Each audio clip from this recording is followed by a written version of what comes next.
Thinking about moving to Redding, but not quite ready to buy? Well, renting first might be the perfect move, and here's what you need to know before you start shopping.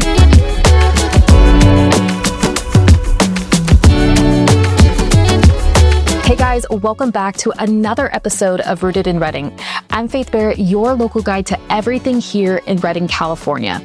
If you're new to our channel, don't forget to hit that subscribe button, like this video, and comment below your thoughts as we share weekly updates about Redding and the housing market as a whole. Now, before we dive into today's topic, I do want to clarify something up front. I personally don't handle rentals or lease agreements, and I don't represent clients in finding or securing rental properties. My specialty is helping people buy, sell, or invest in real estate here in Redding. That said, I do get a lot of questions from people who want to rent first before buying.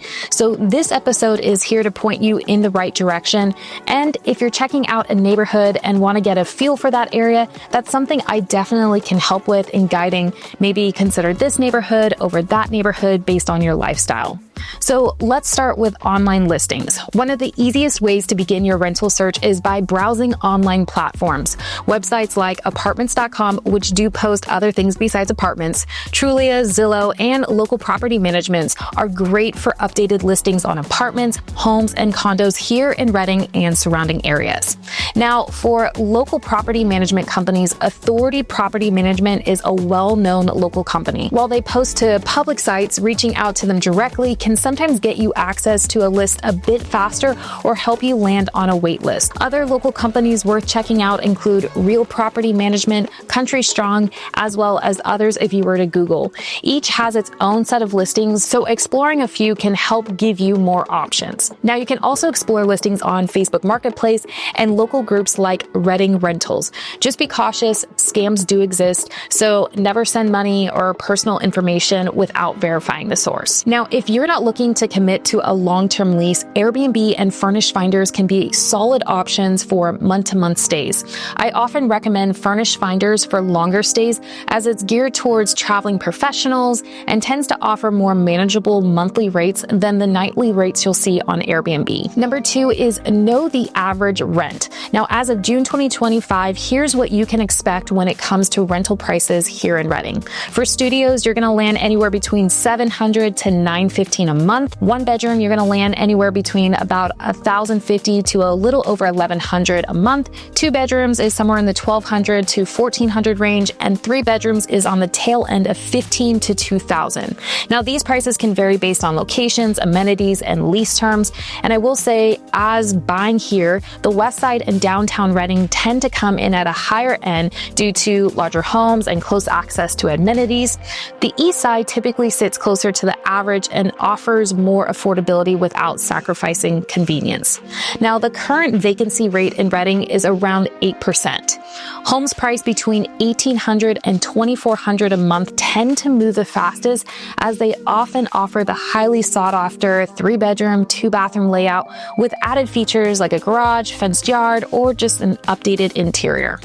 Now, number 3 that I always tell people is you gotta explore the area in person. If you're seriously considering Redding as your next hometown, I always recommend visiting in person a few times before committing to a rental or even just buying here. There's no better way to get a true sense of what life is here like until you visit.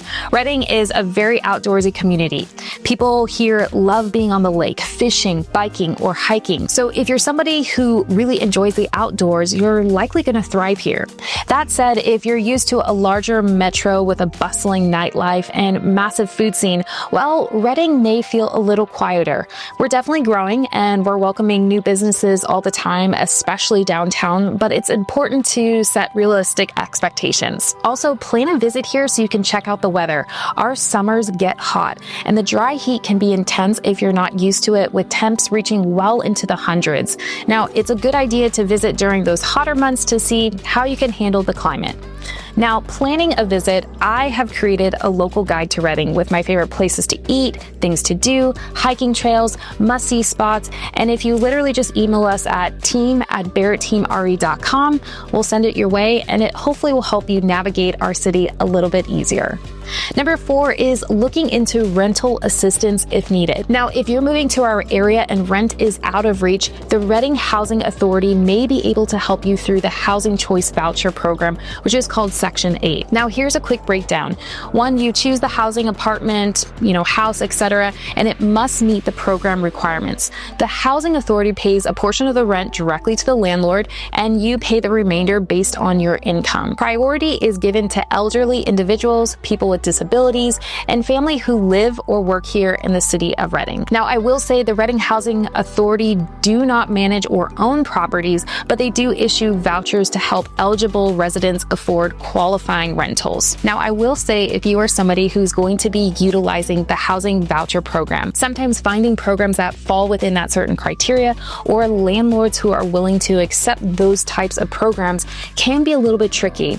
My best advice is call different local property management, see what kind of insight they have, whether it's a specific neighborhood or a specific housing unit that might be coming available, as well as consider getting on certain Facebook groups like the Reading Rentals or 530 Needs and, posting, hey, this is my current criteria. Does anybody know where they could direct me to getting more information of current available resources that can match what I'm looking for? I will say we do have a very active Reading rental group. There's over 17,000 people in it. So I guarantee that you're probably going to find some sort of direction if you're feeling a little bit discouraged or stuck in this place. Now, these are things to consider when renting. The seasonal demand. Summer is probably the busiest rental season, so be prepared to move fast and face more competition. Property conditions. Updated homes with curb appeal and modern amenities tend to rent out faster and attract more applicants. The other thing is utility costs. Always ask what's included in the rent. Shasta County has multiple providers depending if you're in the city of Reading or if you're outskirts. So you could land in PG&E, Shasta Lake Utilities if you're renting in Shasta Lake, as well as REU. And with these different providers can sometimes cause a significant range in what your monthly utilities bill is going to be. And lastly is cooling systems. In the summer, properties with central air or mini split systems are far more effective than swamp coolers. This can be a big quality of life difference during those 100-degree days, as well as your overall utility cost.